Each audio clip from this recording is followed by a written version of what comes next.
Bienvenidos a NTD en español, soy Mayra Jaime y vayamos directo a la información.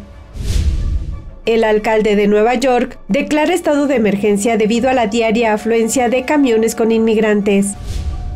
El presidente Biden indultó a personas condenadas por poseer pequeñas cantidades de marihuana a nivel federal. Mientras que algunos están de acuerdo, otros cuestionan el momento tan cercano a las elecciones de mitad de mandato. El expresidente Trump le pide a CNN que demuestre que su gran mentira sobre las elecciones de 2020 es falsa. Después de meses de investigación podría ser suficiente para presentar cargos contra Hunter Biden, pero ahora la decisión depende del fiscal federal de Delaware. Un hombre de Texas admite que fue pagado por un candidato a juez de un condado para recoger y presentar papeletas fraudulentas de voto en ausencia.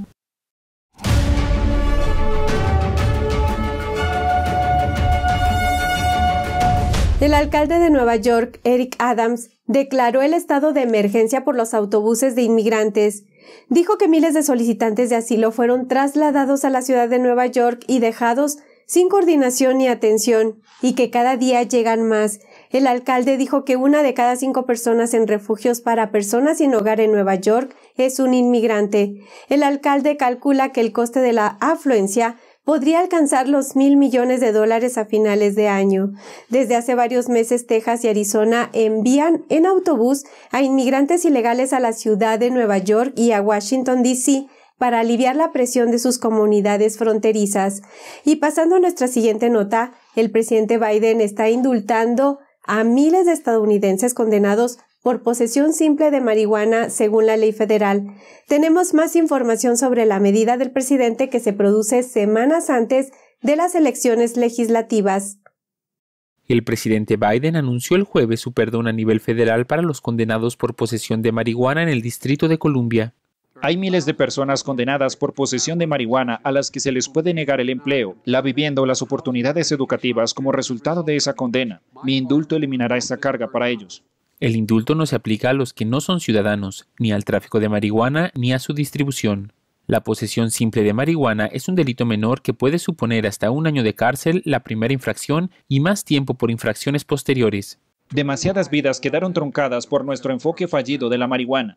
Es hora de que corrijamos estos errores. Biden está animando a los gobernadores a indultar a la gente también por ofensas estatales y ordena una revisión de si la marihuana debe ser un narcótico de clase 1, la clasificación más alta. La Ley de Sustancias Controladas la calificó así en 1970. Eso significa que en los libros, la marihuana equivale a la heroína, que no tiene uso médico y es altamente adictiva. Es incluso peor que la cocaína o la metanfetamina. Pero la mayoría de los estados ahora permiten su uso por razones de salud, y 19 estados y Washington, D.C. permiten el uso recreativo para mayores de 21 años. A pesar de la creciente aceptación, la Administración de Servicios de Abuso de Sustancias y Salud Mental advierte que la marihuana es hoy más fuerte que nunca y que su consumo conlleva riesgos reales, como la adicción, la pérdida de coeficiente intelectual, la salud mental, el rendimiento deportivo y un menor rendimiento profesional.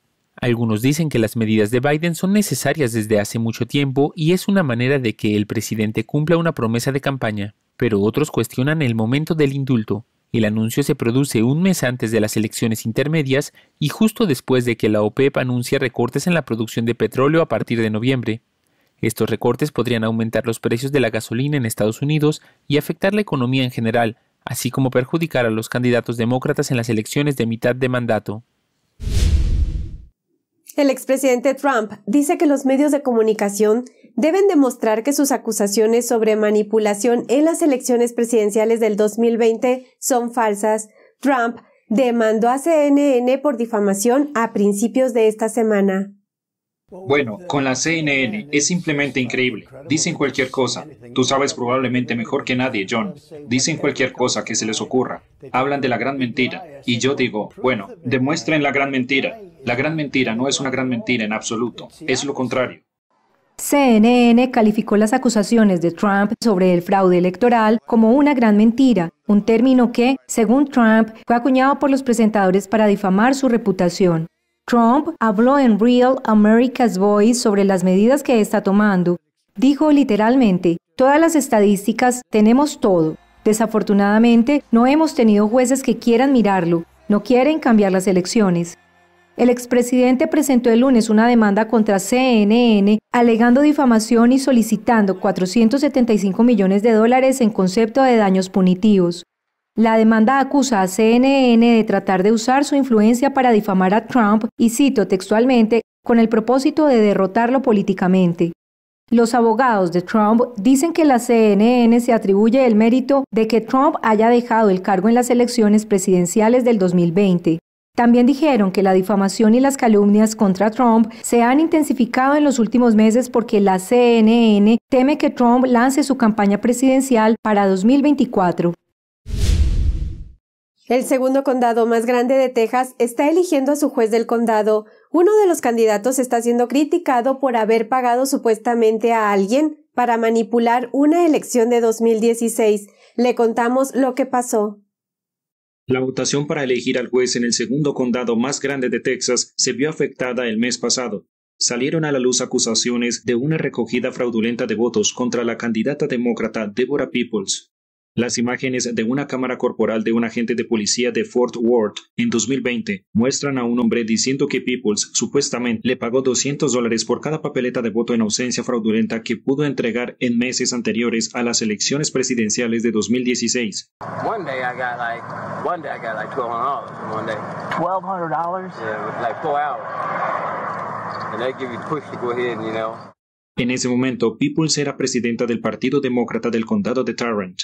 El hombre del video, Charles Jackson, al parecer lo detuvieron cuando funcionarios descubrieron que presentó votos fraudulentos. Dice que una persona que sabía que estaba estrechamente relacionada con Peoples lo sacó rápidamente de la cárcel. Jackson hizo más acusaciones sobre Peoples. You know, in that office they haven't lost a vote in 11 years.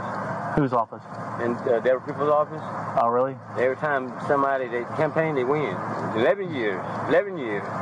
And turned out they've been stealing ballots. Jackson dice que su trabajo consistía en visitar a personas mayores y engañarlas para que firmaran documentos de voto por correo que él falsificaba, como formularios electorales del condado. Los utilizaba para certificar que sus datos personales eran correctos, luego los rellenaba y los entregaba a cambio de dinero. Actually give you the cash.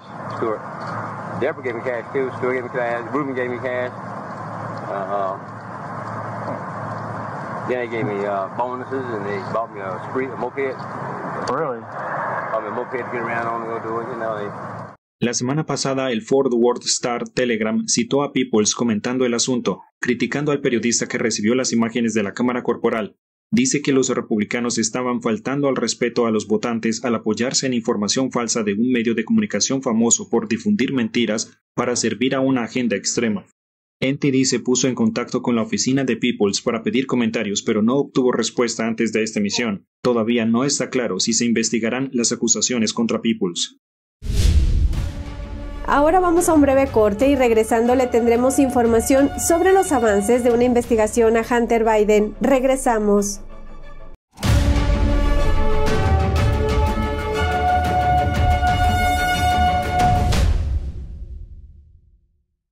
Saludos desde En Primera Plana de NTD, el lugar donde buscamos respuesta a tus preguntas, donde tocamos los temas que importan, que impactan nuestras vidas, y no solo vamos a tocar la superficie. Nuestra misión es que tú entiendas profundamente lo que está ocurriendo en nuestras comunidades. Estamos aquí para que no te pierdas lo importante. Míranos en YouTube y en Epoch TV de The Epoch Times en español de lunes a sábado a las 10:30 de la noche, hora del este. Te esperamos. Hasta pronto. Los expertos dicen que lo que pasa en China termina pasando en el resto del mundo. Pero ¿qué pasa en China realmente? Pocos se animan a contarlo. Censura y ocultamiento, persecución de creencias, vigilancia extrema y crédito social. Mírelo antes en China en Foco y entérese de primera mano de noticias que le gustaría saber antes que nadie. Mírenos en YouTube y en Epoch TV del Epoch Times en español, de lunes a viernes a las 7 de la tarde, hora del este.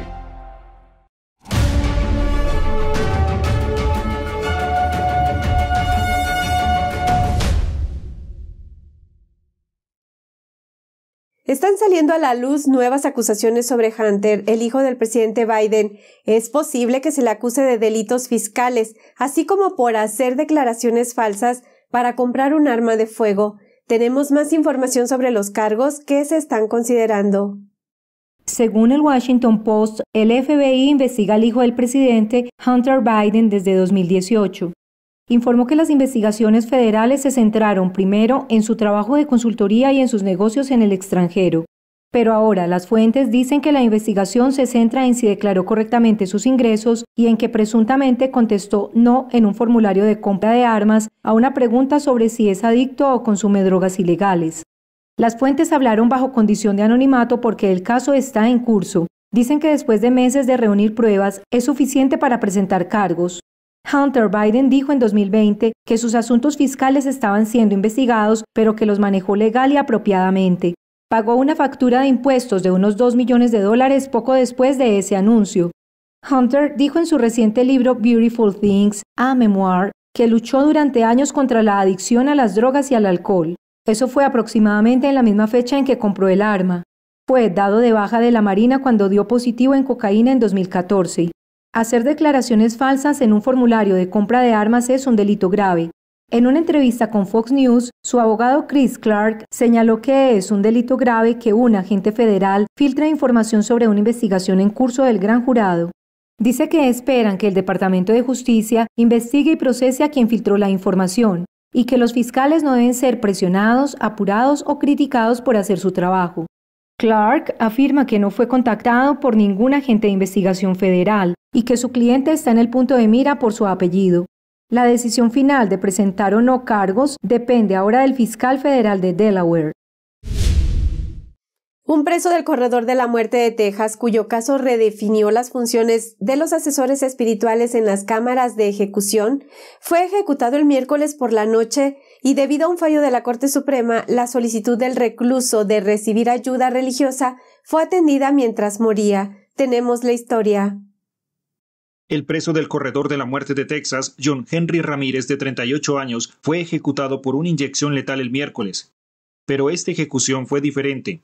Debido a una sentencia de la Corte Suprema del mes de marzo, se permitió al pastor de Ramírez poner sus manos sobre el pecho de este y rezar en voz alta por él mientras era ejecutado. El pastor de Ramírez, Dana Moore, habló con KRIS-6 News antes de la ejecución.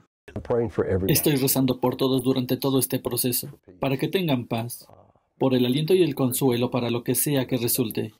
En 2004, Ramírez fue condenado a muerte por asesinar al empleado de una tienda, Pablo Castro, de 46 años.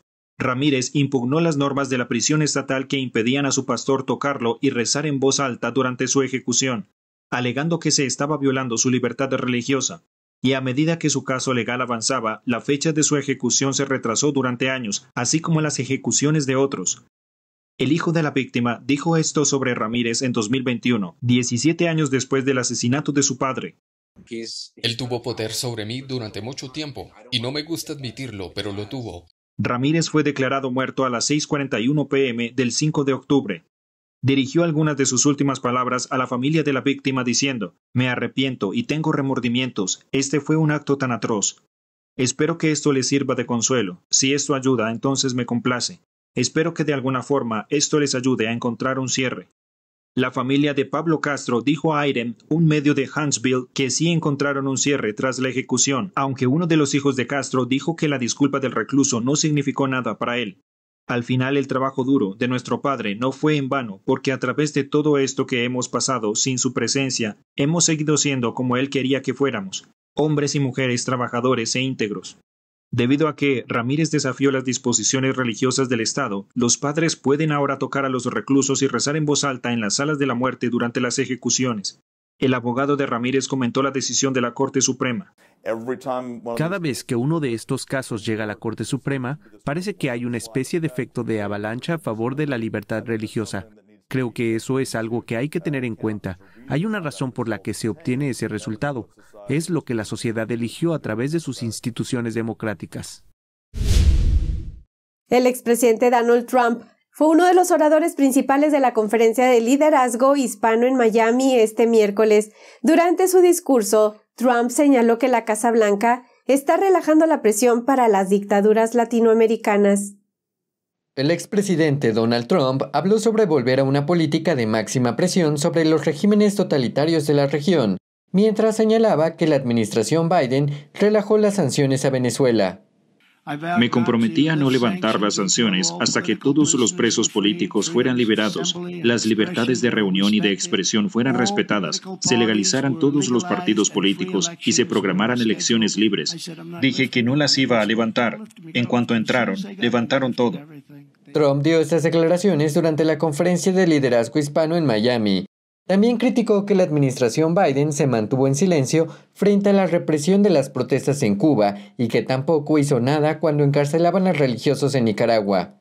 Mientras hacía referencia al reciente intercambio que la Casa Blanca hizo de 2 sobrinos de Nicolás Maduro, condenados a 18 años de prisión por narcotráfico, por 7 estadounidenses presos en Venezuela, presentó su visión sobre una próxima política para la región. Cuando volvamos a tener el líder adecuado en la Casa Blanca, debemos volver inmediatamente a la política de máxima presión sobre estos regímenes tan siniestros.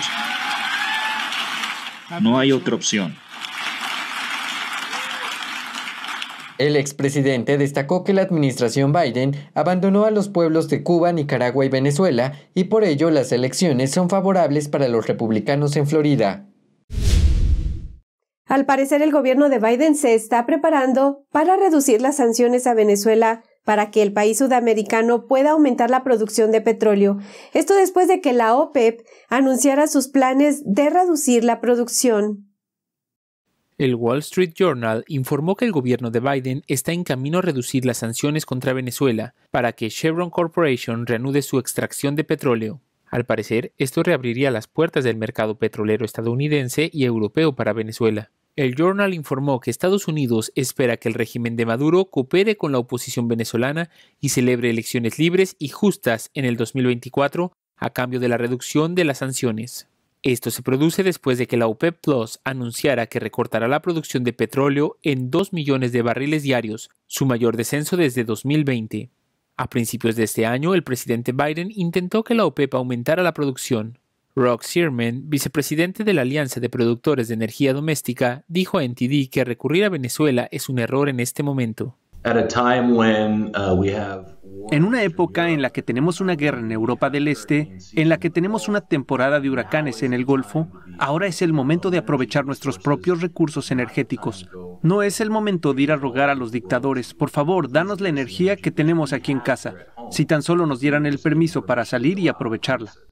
El gobierno de Biden fue criticado en el pasado por no aumentar la producción nacional de petróleo. La Casa Blanca respondió que los productores nacionales ya tienen arrendamientos que no están utilizando, pero Searman dijo que tener un arrendamiento no significa que automáticamente puedan obtener petróleo.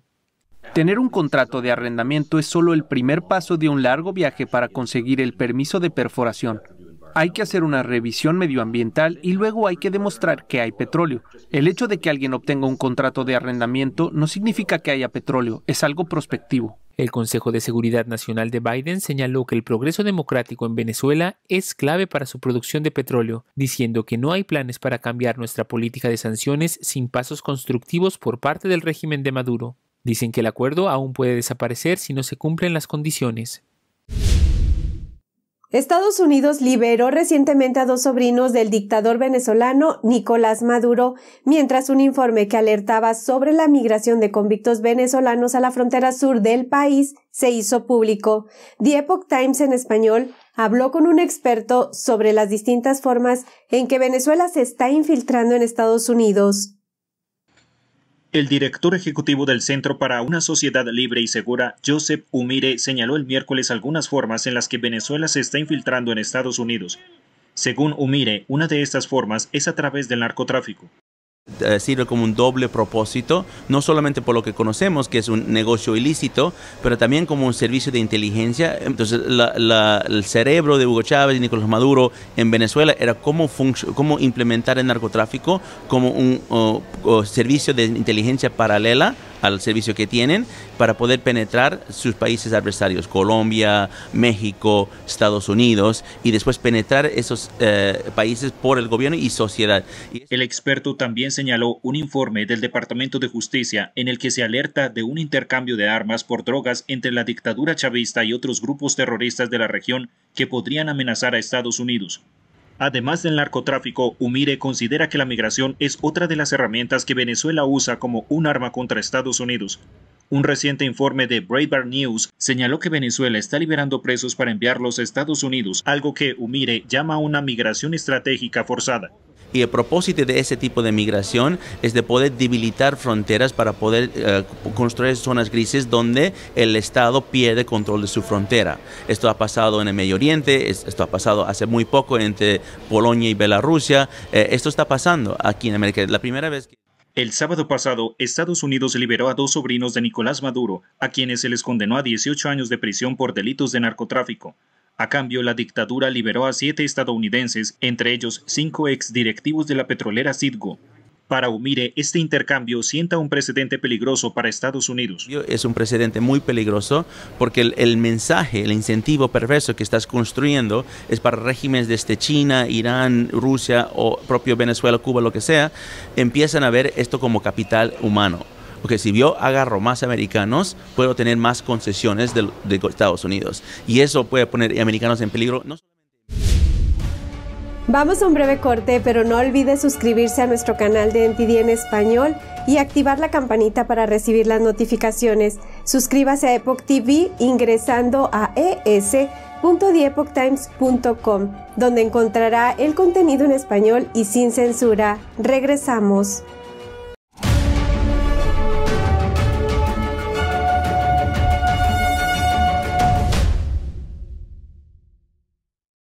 A América Latina pode, nesse momento, ser o grande farol para a nova esquerda que nós precisamos criar no mundo. Nós estamos cercados de bandeiras vermelhas. Las preguntas me parecieron demasiado importantes para ignorarlas.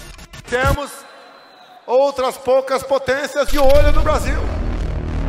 ¿Qué intereses extranjeros hay en esta disputa? Há riscos de ataques de diversas formas y origens. Quise llegar a la verdad de estos hechos y de lo que significa. Virtually every country in Latin America is now going down the Sao Paulo Forum Road, the Workers' Party model. Isso acaba por transformar esses países em narco-estados. É o último bastião da América do Sul. Se cair o Brasil, é um perigo muito grave para todas as Américas. One of the most critical elections in world history. It's not just about Brazil. This is about the entire Latin America. This is about the entire Western Hemisphere. And if the Western Hemisphere falls, that's a communist world. So that's the short answer. Creo que informarse de verdad es más que solo conocer los hechos, es investigar, es buscar la verdad para ser libre. ¿Quieres saber más? ¿Quieres llegar a la fuente? Venga con nosotros al Descubierto, un programa donde no solo compartimos las noticias, sino que también vemos los hechos desde diferentes ángulos y de manera imparcial. Suscríbase gratuitamente a nuestro canal Al Descubierto y usted podrá tomar una decisión informada. Lo esperamos de lunes a viernes en YouTube y en Epoch TV, 19:30 hora del este.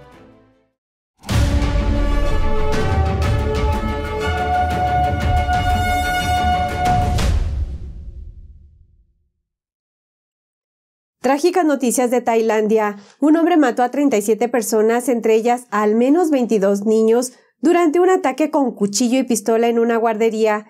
Es la masacre más mortífera de la historia del país. Las autoridades dicen que el agresor es un ex policía de 38 años. Tras el ataque en la guardería, se dirigió a su casa para disparar a su mujer y a su hijo y después se quitó la vida con el arma. El atacante fue despedido del cuerpo de policía el año pasado por acusaciones de drogas. Se enfrentó a un juicio y estuvo en el tribunal por cargos de drogas horas antes del tiroteo. Tras salir del juzgado, el agresor fue a recoger a su hijo a la guardería de Utai Sawan, a más de 300 millas al noroeste de Bangkok. Al no encontrar al niño, se lanzó a una casa con cuchillo y pistola. Según la policía, la mayoría de los niños que murieron fueron apuñalados. El primer ministro tailandés, Prayut Chan-o-cha, tuiteó que el incidente era impactante. La masacre es una de las peores en las que han muerto niños a manos de una persona. En Noruega, 69 personas, en su mayoría adolescentes, fueron asesinados en un campamento de verano en 2011, mientras que el número de muertes de niños en otros casos incluye 16 en Dunblane, en Escocia, en 1996 y 19 en una escuela en Uvalde, Texas, este año. En este año en que la dictadura de Nicaragua ha recrudecido la persecución política hacia sus oponentes, la persecución a líderes religiosos y a la libertad de expresión, 2 abogados argentinos están denunciando ante la Corte Penal Internacional al régimen Ortega Murillo y a otros funcionarios por crímenes de lesa humanidad. Veamos. La justicia argentina inició este miércoles una investigación contra el régimen de Daniel Ortega y otros funcionarios en ese país por presuntos crímenes de lesa humanidad en Nicaragua. La investigación inició a raíz de la denuncia presentada por los abogados Darío Richarte y Diego Pirota bajo el principio de jurisdicción universal. Esto después de conocer el estado de salud actual del obispo de la diócesis de Matagalpa, quien permanece secuestrado desde hace 2 meses. El abogado Darío Richarte, profesor de Derecho Penal Internacional de la Universidad de Buenos Aires, impulsor de la denuncia, escribió en su cuenta de Twitter: hacer la denuncia fue posible por el aporte testimonial de los que sufren en primera persona la violencia criminal y por el trabajo previo de OEA, ONGs y medios. Se pide la indagatoria y eventual captura internacional de Ortega y cómplices. Se inicia un camino para lograr justicia.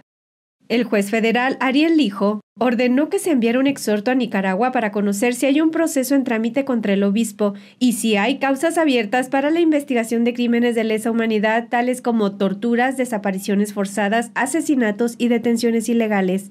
Argentina reconoce el principio de jurisdicción universal que permite a un Estado juzgar al autor de un delito sin importar su nacionalidad o el lugar en que se cometió. El país ha llevado a cabo otras investigaciones por crímenes de lesa humanidad. Una de estas se inició a raíz de una denuncia presentada en 2005 sobre el genocidio cometido por el Partido Comunista Chino contra aproximadamente 100 millones de practicantes de la disciplina espiritual Falun Dafa, un crimen de lesa humanidad que hasta el día de hoy continúa en China. Y esto es todo por hoy. Gracias por acompañarnos y los esperamos en nuestra emisión nocturna a las 10 de la noche, hora del este por epochtv.com/ES, la plataforma gratuita del Epoch Times en español. Que tengan una excelente tarde.